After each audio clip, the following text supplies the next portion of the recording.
How do you make your customers stick? Not just your customers, how do you get a prospect or a lead to become sticky and want to continue to move forward in your brand journey? Well, we're going to talk about one of the ways to do that. It's a little principle known as consistency to commitments. This is a powerful psychology principle at play, and you'd be surprised how often you're probably using it. We're going to show you how it works. Let's get started. Hey there, this is Corinna Bench, and welcome to the My Digital Farmer podcast. In today's market, it's not enough to just grow your product. You've got to know how to sell it too. Welcome to the My Digital Farmer podcast, where we reveal online marketing strategies and tips to help farmers like you get better and more confident at marketing. Learn how to find more customers, increase your sales, and build a strong brand for your farm. Let's start the show.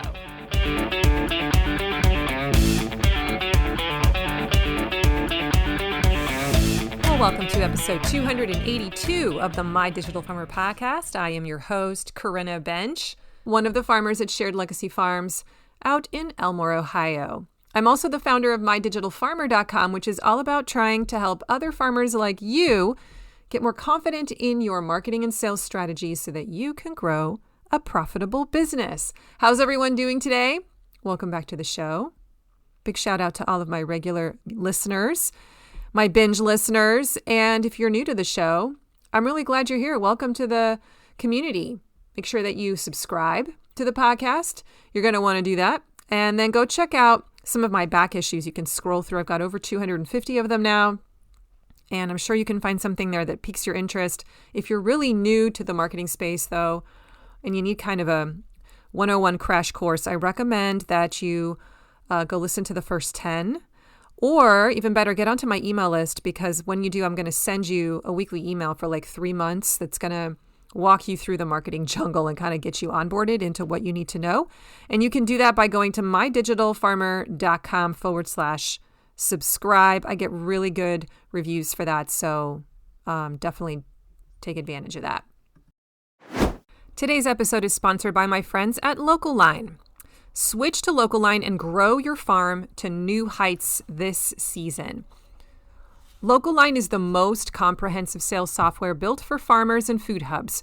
Its features include e-commerce, automated inventory management, subscriptions, a website builder, point of sale, and more, helping you increase your sales and streamline your processes. So whether you're a CSA farmer or you sell meat, you run a food hub, or maybe you sell wholesale or offer a herd share, Local Line has the tools and features that you need to succeed. We're a big fan. Are you looking to switch to a sales software that does it all? Subscriptions start as low as $49 a month with no setup fees or sales percentages. That's huge for me. Plus, if you join Local Line today, your onboarding manager will migrate your storefront at no cost, so you can be up and running in no time, even in the middle of the season. As a bonus, if you are a podcast listener, Local Line is also offering a free premium feature for 1 year with your subscription when you use my coupon code MDF2024. So go to mydigitalfarmer.com/local line and then enter the coupon code MDF2024. Make the switch today. And now back to the show. Have you ever agreed to something small, and before you knew it, you were in way deeper than you expected? This happened to me recently when I was asked to volunteer for something at my church. Raise your hand if this has ever happened to you. At first, it seemed like a small thing, and I was just helping out for a couple of hours. And then somehow I found myself in charge of organizing a much bigger part of the project than I had anticipated. That tiny low-pressure ask to volunteer quickly spiraled into a major commitment because I felt obligated to do that. Has this ever happened to you? Once I said yes, I felt obligated to stay consistent with that decision. And this is a classic example of what I want to talk about in today's episode, how small commitments end up leading to much bigger ones. We are going to talk about how you can apply this same principle in your farm business to turn small customer actions into lasting loyalty and into bigger sales ultimately. I'm thinking about this principle right now, and I'm actually intentionally activating it as I strategize my early bird renewal campaign, promotion campaign for my CSA members. This is my annual promotional launch where I get my current members to renew their commitment to me for next summer for 2025. And I try to get them to sign on the dotted line and pay me here at the end of 2024. And I usually run this promotion during the second to last week and last week of my CSA season. So that means that right now I'm actually in the process of building out the promotional launch. I'm thinking about what is my offer going to be? What's the early signing bonus? What are the new prices going to be?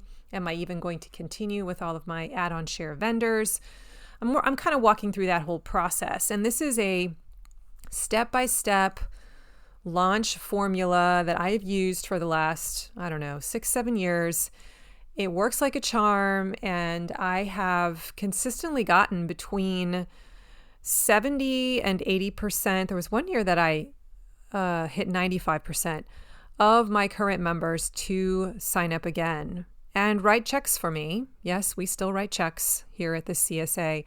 They write pro-state checks for me for January 1st, and it's just a pretty amazing system. And one of the things that I have learned as a part of doing this again and again is how important it is to stoke the fire before I actually ask them to buy again. And there is a whole psychology behind this called consistency to commitments. And that's what we're going to talk about today. One of the things that I'm doing here in the next few weeks is what I call the pre-launch runway. I intentionally, strategically place certain activities in the docket, in our event schedule and in our social media group schedule to try and get my customer into a certain frame of mind so that when I ask them to renew their share a few weeks later, they've sort of been primed and they're ready to say yes, and they feel really good about it. And so we're going to talk through what some of those kinds of things can look like in your business. So the principle at play here is called the theory of consistency to commitments. This is not something I made up. This is actually something that is studied and talked about in many psychology studies, but there's one particular book that I learned it from by Robert Cialdini. It's called Influence, The Psychology of Persuasion. And if you were in my accelerator group, you read that book with me. We did a book study on it, and it's really, really good. Highly recommend it to you. I'll put the link in the show notes. It's one of the top 5 marketing books that I recommend because it teaches you the psychology behind sales in case you want to leverage some of those. And there's an entire chapter dedicated to the theory of consistency to commitments. So let me just define it for you so that you know what it means, and then we'll just flesh it out for the rest of this episode. So the theory of consistency to commitments states that once people make a decision or take a stand for something, they feel compelled to act in ways that are consistent with their previous commitment, with that stand that they just took.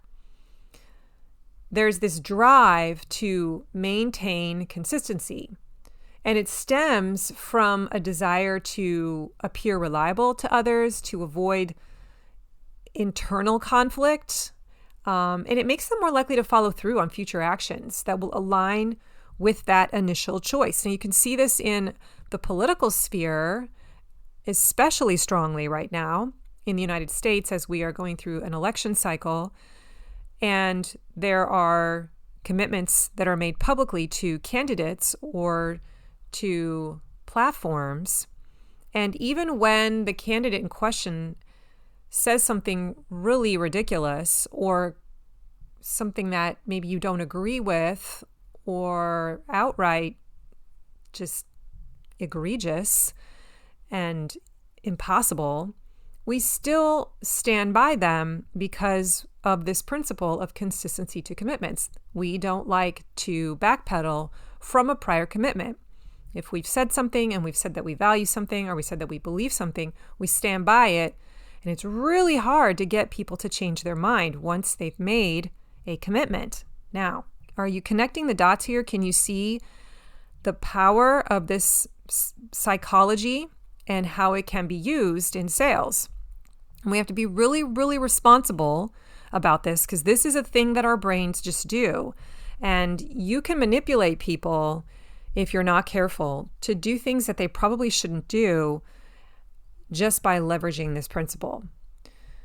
So this principle stems from a psychological need that we have to align our behavior with our previously made choices or our values or beliefs.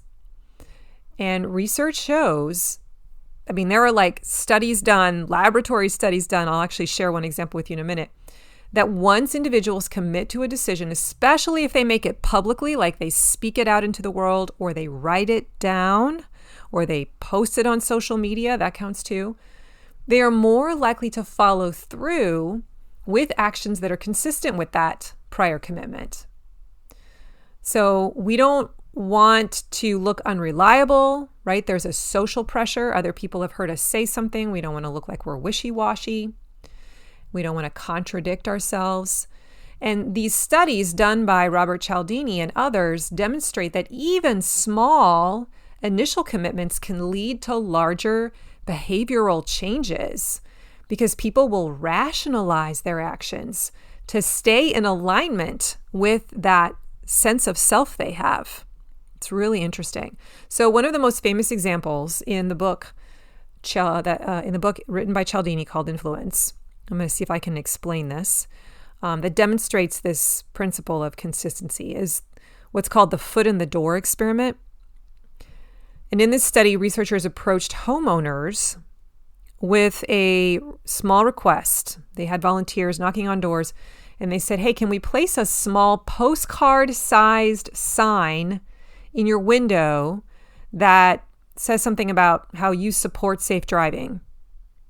And so a large majority agreed to this very small, insignificant request. And later on, a few weeks later, these same homeowners were approached with another request. This one was a little bit larger, to install a large, unattractive billboard in their front yard that advocated for the same cause. And what this study showed is that remarkably, those who had already committed to the small sign were significantly more likely to agree with the larger request compared to those who had never been asked to do anything before. So this experiment highlighted how even little minor initial commitments can create a pattern of consistency that leads people like us to agree to much larger commitments later on, all in an effort to align ourselves, our actions with what we previously said was important to us, or, what we said we would do. I remember this happened quite a bit when I served on the local school board, and I found myself kind of a quote unquote victim to this principle where you're sitting there in a public meeting and you're discussing a particular issue, and there's a part of me that didn't really agree with the decision we were going to all collectively make. But I felt like I needed to stay in line with what I had said before, the way I had voted before, the way I thought before. And sometimes I would feel really compelled to kind of stick with my prior commitments. I would also use this to some degree to help my cause when I was trying to get a particular initiative passed.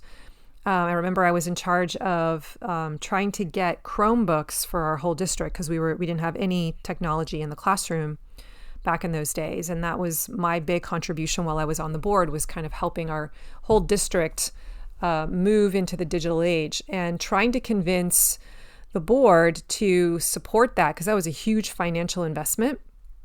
And so how do I convince these other board members to support that when they were very tight with the purse strings? And so I remember thinking this through, like, okay, the way to do this is to cultivate a relationship with them, right? But also get them to declare the commitment to the value, behind the idea of bringing a digital into the classroom and computers into the classroom so that every student had their own device.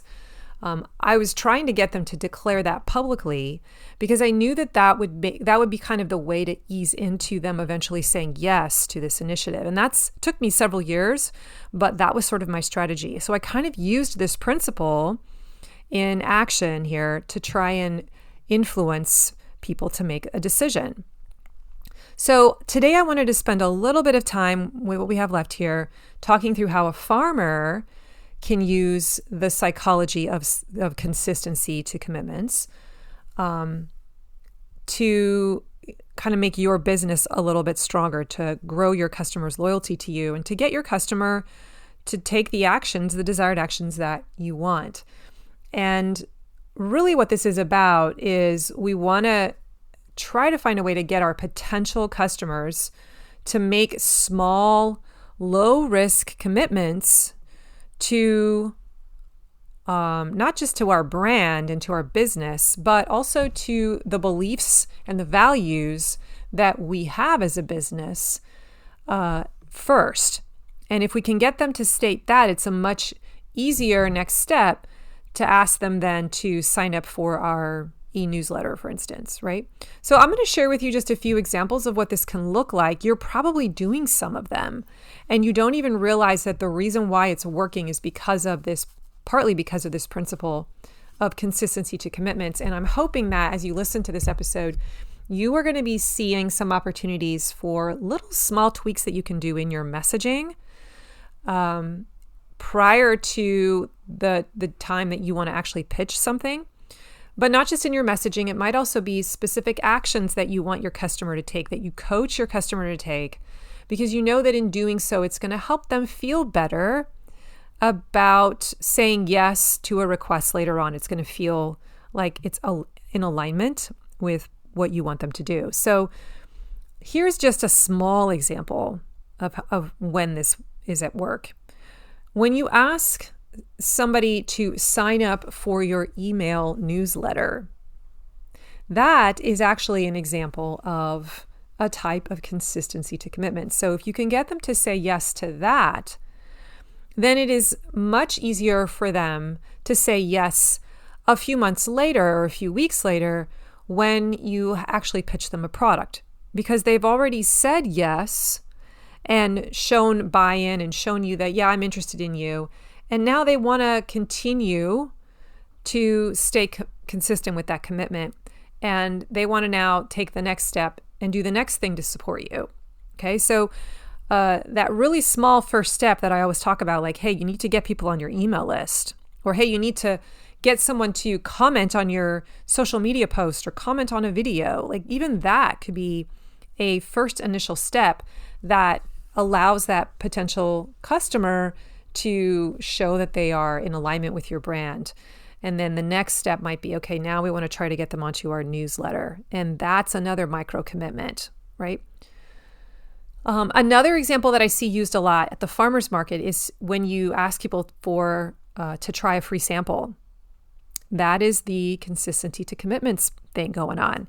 So you get them to say yes to a free gift or a free sample. And now when you offer them something else, or you offer them that product again the next time, they want to either reciprocate or they want to show, yeah, I'm going to support this farm like I did last time, right? I don't want to just turn my eye away. So That is another great tactic that's often used in sales and marketing. And one of the reasons it works is because of this particular principle. Once customers have made that initial commitment, they're much more likely to follow through with a larger purchase, like when you ask them to buy a full product offering or maybe join your CSA. Another example, all of you who are CSA farms like me, the pre-season deposit is a type of tool that leverages this principle. So when we ask members to place a small refundable deposit to reserve their spot early in the season, which is what I'm going to be doing here in a few weeks, that initial financial commitment makes people more likely to follow through and pay the full membership when the season begins. Now, are there people that back out? Yes, there's always a few, but it's a handful, right? So this act of asking people to put a deposit down is actually making it much more likely that they will remain consistent with that commitment and follow through later.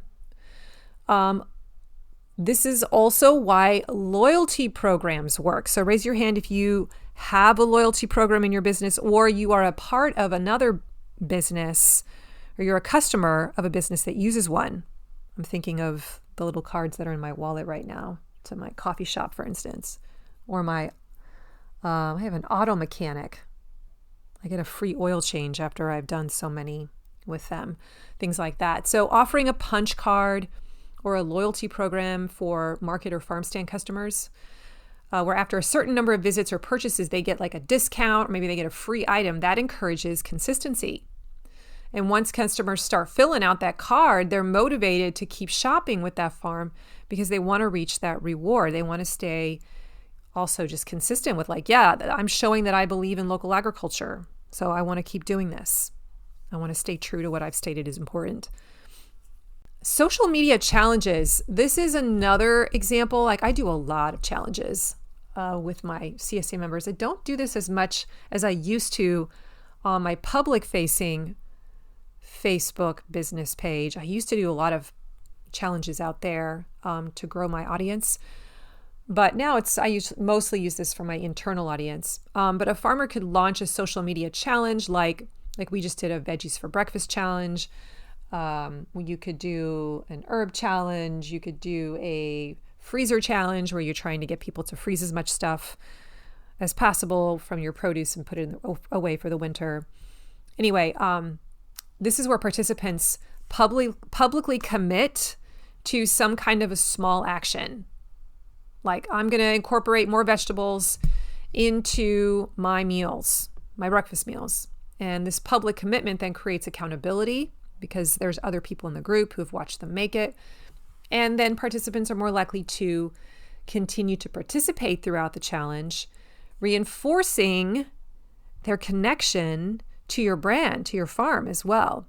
So that's why I love social media challenges. But one of the reasons they're working is because of this principle of consistency to commitments. It's pretty amazing when you kind of think about the psychology of this and how it's kind of everywhere. Referral incentives.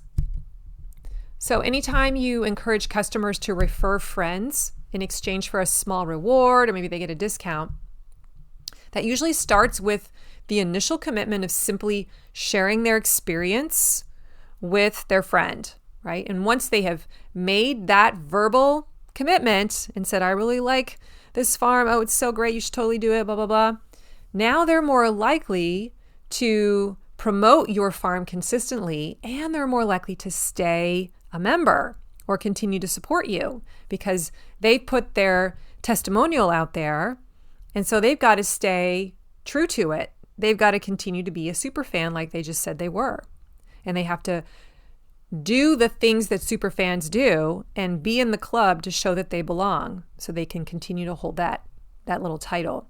It's interesting, this year I've instituted a title of VIP. Like, there's a VIP class now in my CSA membership, and it's not super public. My VIPs are aware that they have this title. I haven't made a big deal about it, but they have somehow become aware that they have it. And some of them have even asked me, how did I get this VIP title? And then I kind of share with them I have some different reasons why. But it's really interesting because now I see these people, once I told them kind of why they were given that status, I see them living up to that behavior that initially qualified them. It's really fascinating. So they want to remain consistent with that image that I have given them and that they have been, anointed with. Sort of like I placed a mantle on them and now they feel like they have to continue to earn it. It's really interesting. Today's podcast is sponsored by Farm Marketing School. This is my monthly membership where farmers can come in and build marketing assets one at a time in special 30-day build projects that I've created for you. There are currently over 14 different projects inside of Farm Marketing School, including your website homepage, building a promo calendar, building a promotional email challenge, testimonial and reviews, how to build a better offer, your email nurture sequence, your lead magnet. There's a sales funnel audit. There's a ton of good stuff in there. And I'm adding new material every couple of months. Plus, you get a monthly Zoom meetup with the whole group in the middle of the month. And we'll be doing some book studies off in the fall. I'm really there just to try and empower you and help you get your marketing assets built. So the way this works is you subscribe from month to month. You can cancel whenever you want. You go in, you take the assessment. There's also a crash course in marketing that you can watch to just learn the lingo and the vocabulary and the framework. And then you get started building your first marketing asset.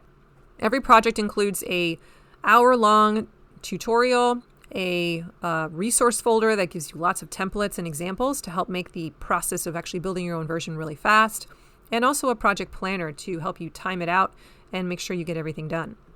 If you want to learn more about how to join Farm Marketing School and try it out, you can go to mydigitalfarmer.com/FMS. This is my new kind of flagship offer, my community that I'm going to really be pouring myself into over the next 6 to 12 months. Really excited about it. So I'd love to interact with you. Join at mydigitalfarmer.com/FMS. And now back to the show. Asking a member to volunteer once or twice. So when I say member, I'm a CSA, right? So I always think in terms of membership.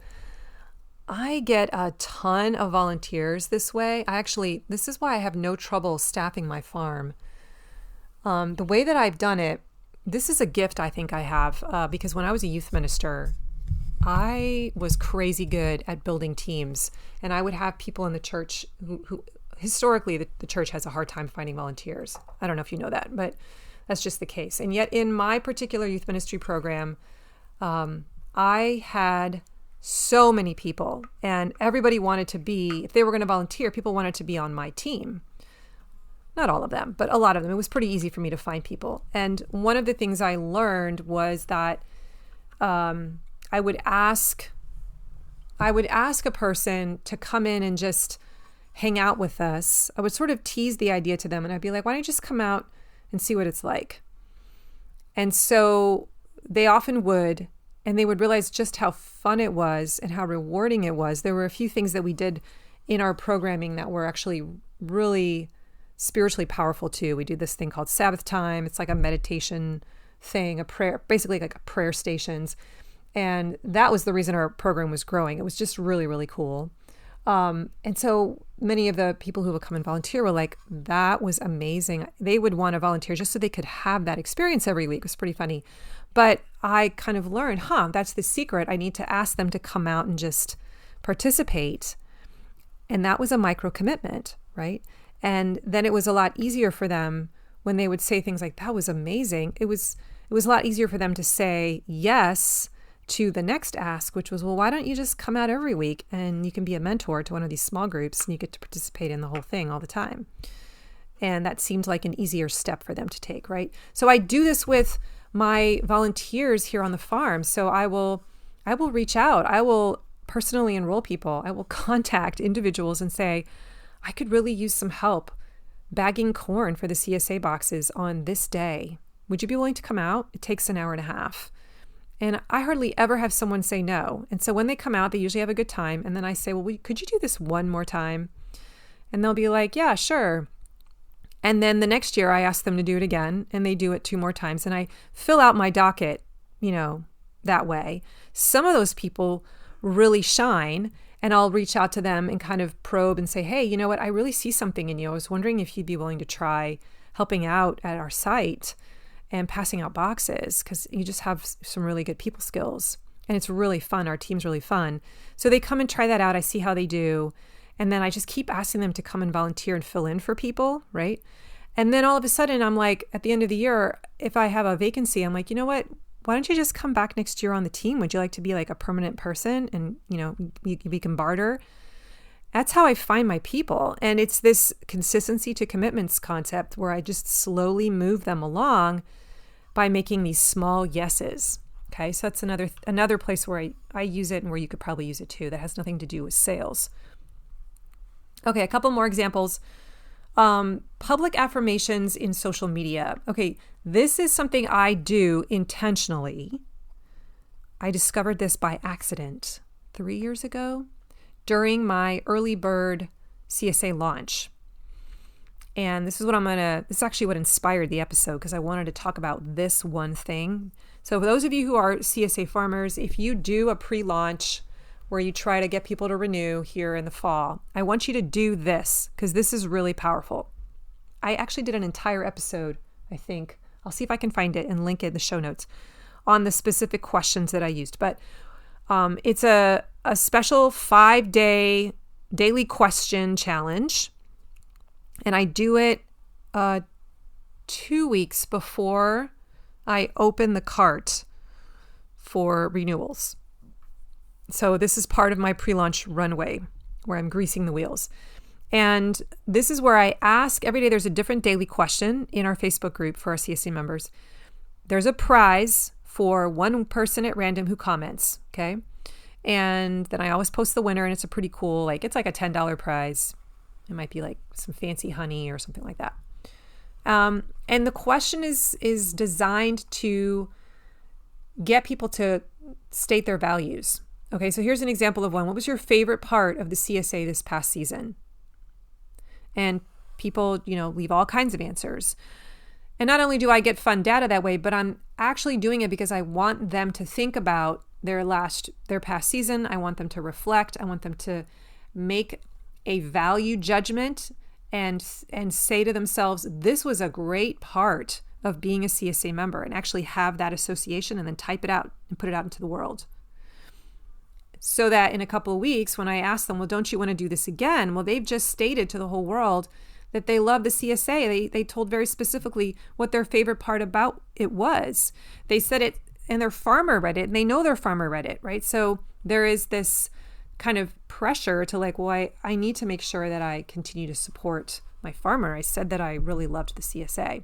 So each of these questions is really designed to kind of do some of this pre-framing and get them to declare a value or a commitment to our farm before I ask them to renew. But it's just a game, and it's just a fun contest too. And they all enjoy reading one another's comments. And some of them, as they're reading other people's comments, are thinking in their heads, oh yeah, that too. I loved that part of the season. Oh, and that too. And now they've just reaffirmed in their head 5 different reasons why they loved our CSA, 5 different favorite moments of the season, because they were reminded of them by other people. And they saw that other people in the group feel the same way, right? So it's just this huge social proof kind of moment that makes everyone feel like, well, of course I'm going to do this again.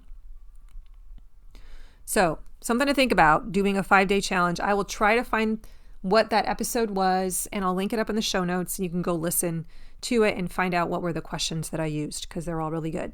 Okay. And then the last one that I wrote down was hosting a field to table farm dinner.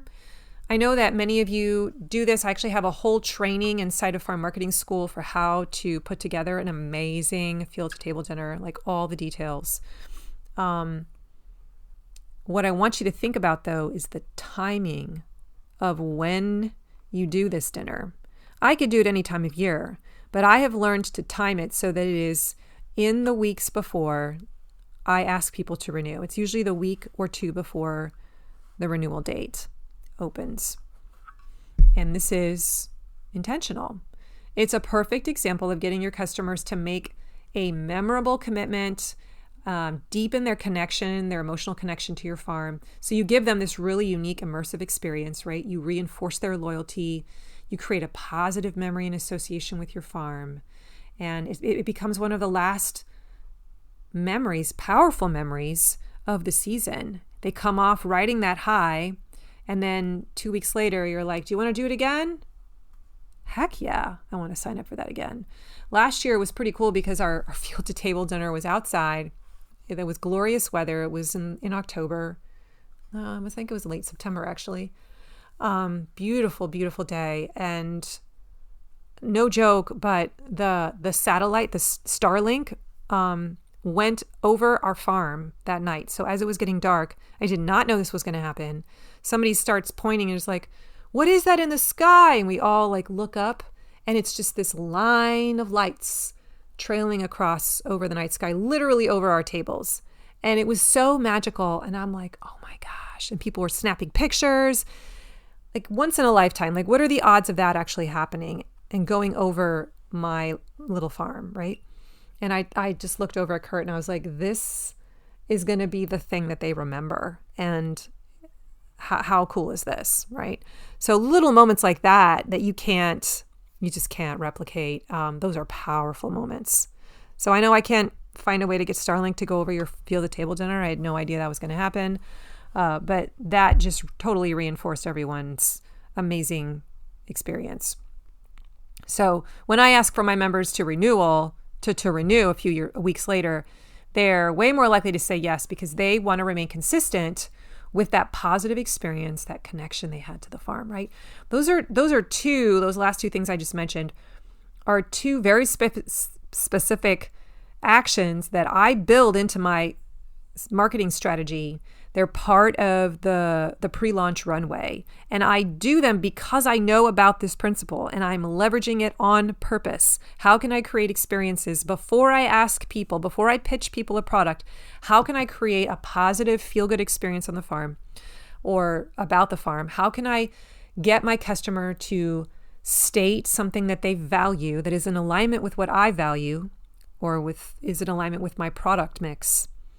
How can I get my customer to say they like me or they love my farm or they believe in me, right? How can I get them to talk positively about my farm to someone else? I'm really thinking through this. This will be a great time, by the way, before you do a renewal to get people to do a Google review. Try to make that happen in the weeks before you ask them to renew as well, because, they leave you a testimonial and then you ask them to sign up again a few weeks later. Well, of course I will. I just left you a testimonial. I can't back out now. Now, one of the powerful things about this consistency principle that I wanted to bring up is that it doesn't just influence behavior. It also helps your people claim an identity. This is so important. Identity is so important. When someone makes even a small commitment, they're not just agreeing to an action, they're making a statement about who they are and what they value. I'm a CSA supporter. I believe in local farms. I believe in regenerative agriculture. I believe in knowing where your food comes from. I believe that food is medicine, right? Once they have declared that identity, they are far less likely to go back on it. And so as business owners, we want to guide our customers to take small actions that align with their values, whether it's choosing local or supporting sustainable farming or eating healthier. And when they publicly declare those values through their actions, they start seeing themselves as the kind of person who supports farms like ours. Okay, this is about identity. And once they've embraced that identity, they'll feel compelled to continue making choices that align with that identity, like becoming a long-term CSA member or supporting your online store regularly. It's about connecting your products and your mission to their values so that it feels like a natural extension of who they are. Okay, so I really want you to think about identity. You need to tap into their identity. You need to find a way to make your products, your mission align with their identity, and then you're unstoppable. So when it comes to asking people to buy your farm products, what I want you to remember is that the real work begins long before the actual pitch. This is huge. This has some implications in terms of how you message. It starts long before the actual pitch. We need to set the stage psychologically by building trust, by engaging them emotionally, by creating positive associations with our brand or our farm. This process is known as pre-framing. I've talked about it before on other podcasts, and it helps shape how they perceive the offer when the time comes. So by giving them these small positive experiences, these small micro commitments, whether it's going to a memorable farm dinner or answering a little question in a social media post or sampling a free trial product, we're priming them to feel invested, to feel like this is my identity. And so when we finally ask them to buy or renew, it doesn't feel like a hard sell to them. It feels like, well, of course I'm going to do it. It's a natural extension of who they are. It feels like the natural next step in a relationship they already value. This is the whole concept that I teach in Farm Marketing School of the customer value journey. There is a journey you take your customers on, and as long as you honor the process, every time you ask them to take the next step, it just feels like the natural next step. You can't jump steps. That's when it feels slimy and icky. But when you know what the different stages are and the different steps are, you just build the different pieces in your marketing machine and move people through them so that it's just a natural next step to graduate to the next level, and they move through your whole customer experience. So Farm Marketing School is great because it's not only going to show you the framework and what the steps are, but it's also going to show you how do you build the different pieces of the machine, because you need to have a system in place for each of those parts of the customer journey so that this feels like a natural progression. Now, if you want to dive deeper into the psychology behind why these little small commitments are so powerful, I highly recommend checking out the book that I referenced earlier. It's called Influence, The Psychology of Persuasion. It's by Robert Cialdini. I think that's how you say his name, Cialdini. He has a couple of other really good books that I recommend. They're all good. In it, Cialdini is going to explain the 6 key principles of persuasion. He has a special focus on the consistency principle that we talked about today, but I consider it a must-read for anyone looking to better understand how to ethically guide customers toward making decisions that benefit you and benefit them. You're going to find a lot of really good examples in there, a lot of science experiments that kind of prove his points. And it's really a fascinating study, even in your own mind, like how these principles work on you. And you'll notice them working on you when you're being pitched. But I think it's good because you can apply these to your farm business. So I encourage you to go check it out from the library and read it. It's a little dense, but it's really good. It's really good. And all of my Accelerator members enjoyed it immensely. So highly recommend that book to you. Here's your homework assignment for this week. I want you to think of one small yet meaningful commitment that you could ask your customers or your leads or your prospects to make before you pitch them something bigger. What could that look like for you? I gave you some examples. You could use one of mine, but maybe you can spot something you're already doing, or you could think of something new. It could be getting them to sign up for your e-newsletter. It could be participating in a social media poll or joining some kind of a farm event or agreeing to come out and do a tour.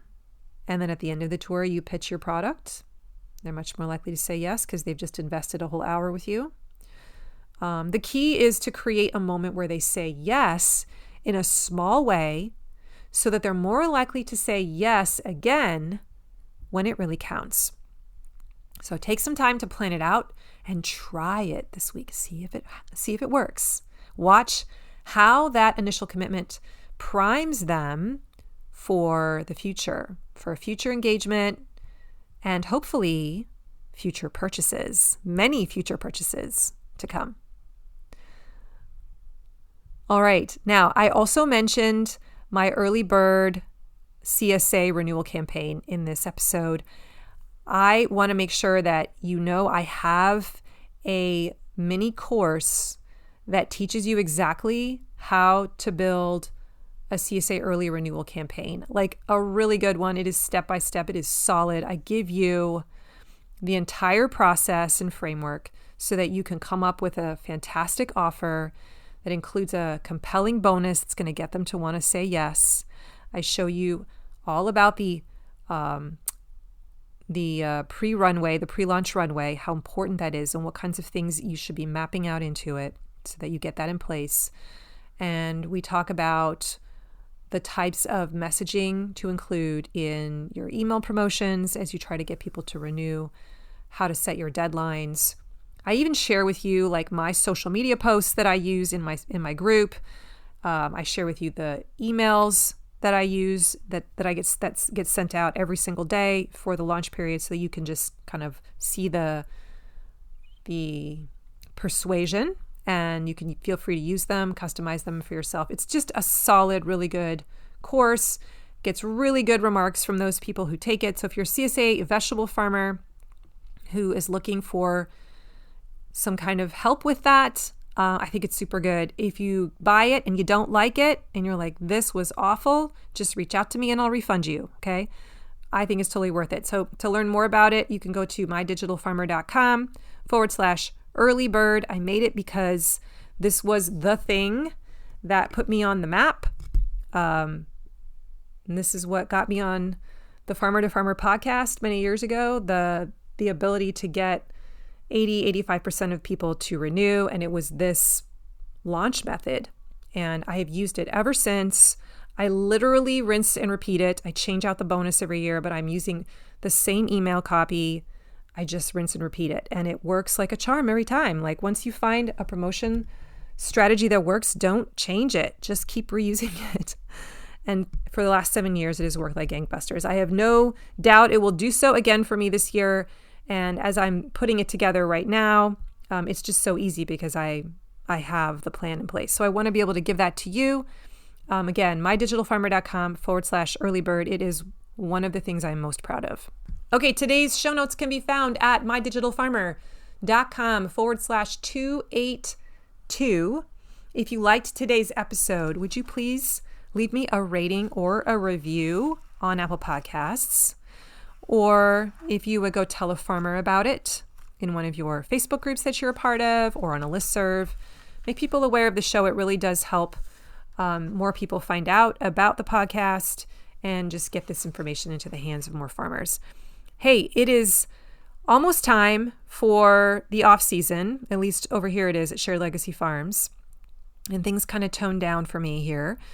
I would love to interview some farmers this winter for the show.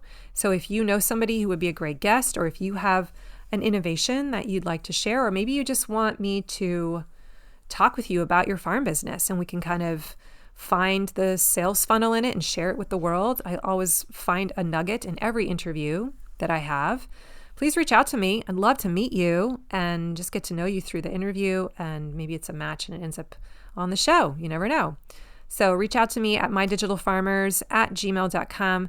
I'm also just really, really curious to talk to some farmers about what they're looking for in terms of help from me on the topic of marketing and sales, or digital marketing or email marketing.